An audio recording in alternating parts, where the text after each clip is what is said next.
In today's video, I'm going to teach you how to translate a page in Microsoft Edge. Whether you're browsing news, shopping on international sites, or researching, built-in translation makes it easy to read content in your own language. We'll walk through the 3 simplest ways to do it so you can pick whichever shows up on your screen. First, open Microsoft Edge. You can do this from your taskbar, start menu, or dock, however you normally launch the browser.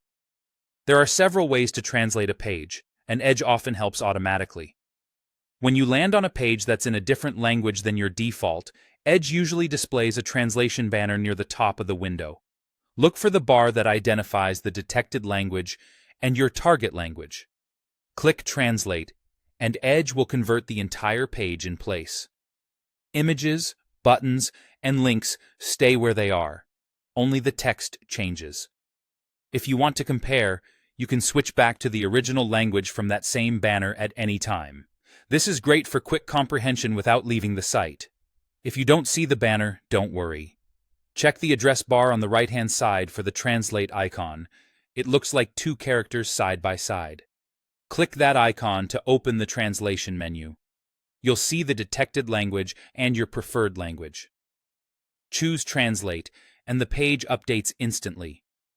Sometimes this icon appears only after the page fully loads, so give it a second or refresh if needed.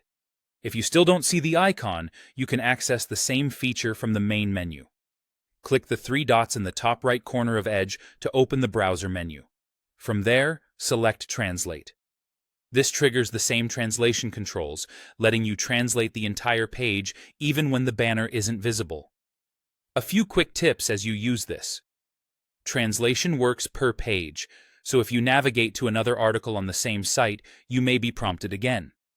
If the text doesn't change, the page may already be in your default language, or might be an image-based PDF that can't be translated as text.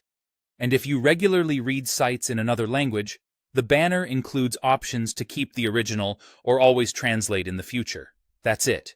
Open Edge, look for the banner, try the address bar icon, or use the 3 dots menu, and you're set.